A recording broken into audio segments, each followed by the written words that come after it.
Gotta be careful here.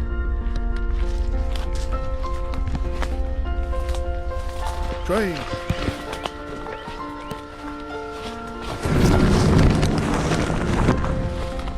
Get back.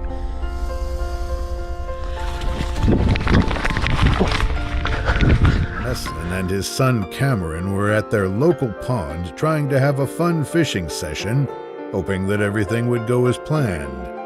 As Cameron catches his first fish of the day and tries to proudly show it off to the camera, you can already begin to see the ripples in the distance from the approaching hungry alligator. And it was on its okra. It was slipping out of my hands, and so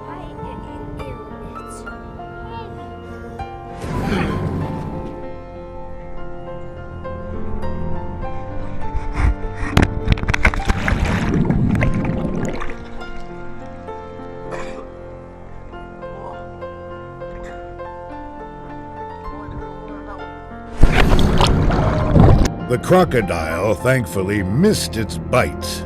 Now under shock, the man immediately swims back to shore and gets out of the water as fast